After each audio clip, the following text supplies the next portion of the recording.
gejala ini biasanya ditandai dengan perubahan situasi keadaan ibu yang kadang marah dan kesal yang berlebihan. Seperti itu. Nah, baby blues ini bisa juga dikatakan dengan maternity blues atau postpartum blues.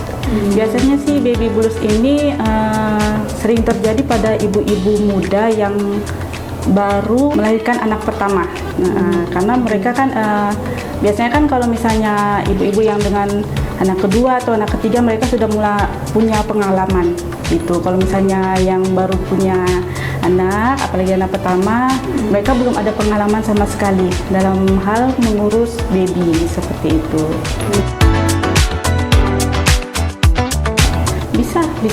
Bisa berbagai umur juga. Kita tidak bisa menentukan misalnya umur yang sudah matang ataupun belum matang. Karena baby blues ini bisa terjadi kapan saja gitu. Jadi kita tidak bisa menentukan ini usia matang, mereka sudah mantap nih untuk mempunyai anak. Tidak seperti itu. Untuk penyebabnya baby blues ini sebenarnya itu hanya dua aja, Mbak. Bisa dari kita, bisa dari orang di sekitar kita. Seperti internal ibunya? Iya, bisa dari kita, bisa dari orang di sekitar kita juga, seperti itu. Seperti misalnya perubahan hormon, terus kita kurang istirahat, terus juga ada biasanya kalau misalnya ada beberapa orang yang memang mempunyai riwayat gangguan mental, bisa juga misalnya seperti depresi gitu atau bipolar, bisa juga seperti itu.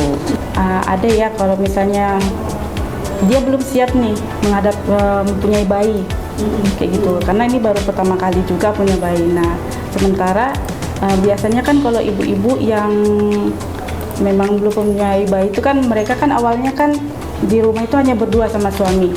Nah, seperti itu kan.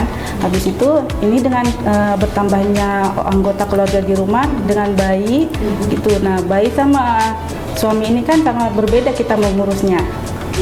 Iya, seperti itu kan. Jadi dengan adanya bayi ini dia harus lebih ekstra lagi untuk mengurus bayinya gitu. Kadang kalau malam kan dia tidak bisa tidur malam karena bayi kan biasanya kan malam kan nggak tidur. Bayi-bayi baru lahir kan kalau malam itu kan tidak tidur. Nah, biasanya seperti itu. Ada beberapa ibu yang memang benar-benar belum, dia mau hamil tapi setelah lahiran dia belum siap. Iya, karena kalau misalnya pada umumnya ibu-ibu itu mau melahirkan hanya mempersiapkan baju, bedong, susu, ataupun minyak telon, perlengkapan bayinya. Tapi untuk pola asuh, karena kan bayi itu kan nggak tentu, tidurnya tidak tentu, kapan dia tidur, kapan dia bangun, seperti itu kan. Jadi memang bertabrakan sama kita yang jam sekian sudah harus tidur nih. Gitu. Kalau bayi mana bisa, gitu. Bayi bangun, ya kita harus wajib bangun. Gitu. Nah, ciri-cirinya itu seperti kadang kita tuh bisa menangis tiba-tiba, menangis sendiri, menangis tiba-tiba, terus kita marah, kesel, kita nggak tahu kenapa kita marah atau kesel. Terus kita maksudnya si ibunya sendiri? Iya, nggak tahu kenapa tiba-tiba dia marah kesel. Misalnya kayak misalnya kan anak bayi itu biasa ya menangis. Mungkin dia buang air kecil atau buang air besar atau merasa tidak nyaman, dia nangis nih. Cuman dari si ibunya ini mungkin karena dia sudah kelelahan, dari tadi malam tidak ada istirahat atau tidak tidur, ya bayinya dibiarkan saja menangis. Seperti itu. Apa sih kamu ini nangis terus? Kayak gitu, mama ini capek, ini bisa nggak kamu tidur saja gitu kan. Nah, seperti itu. Terus bisa jadi kurang kurang nafsu makan, seperti itu, karena kita capek, kelelahan kan pasti lupa sama makan. Seperti itu. Kurang istirahat, kurang tidur bisa juga ciri-cirinya seperti itu. Hamil itu seperti yang saya bilang tadi, kita tidak hanya mempersiapkan perlengkapan bayi saja.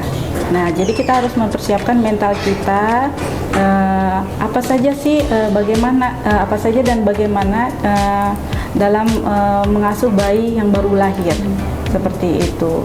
Kadang kan mulai dari mereka itu tidurnya bagaimana gitu kan, terus kalau misalnya bayinya nangis begini apa yang harus dilakukan seperti itu kan. Nah apalagi kalau misalnya bayi yang ibu-ibu yang dengan bayi yang baru lahir, kadang bayinya ruam sedikit nih sudah panik. Nah itu boleh kita kurang ilmu tadi. Iya, kurang ilmu. Jadi boleh kita baca pada saat kita lagi hamil. Nah gitu, apa-apa saja yang sering terjadi pada bayi-bayi yang baru lahir. Kadang ruam-ruam popok itu sering juga terjadi. Nah bagi ibu-ibu yang belum mempelajari atau mengetahui hal-hal seperti itu, pasti mereka panik. Ini, aduh bayiku gimana ini pantatnya merah nih, aduh kenapa ini, seperti itu. Dan juga kalau misalnya bayi yang baru lahir biasanya BAB-nya hitam atau BAB-nya cair nih, seperti itu, karena mereka panik duluan seperti itu, padahal baru sekali terjadi seperti itu. Jadi memang dari awal kehamilan harus kita antisipasi bagaimana mengurus bayi, terus yang terjadi pada bayi baru lahir nanti itu bagaimana, seperti itu.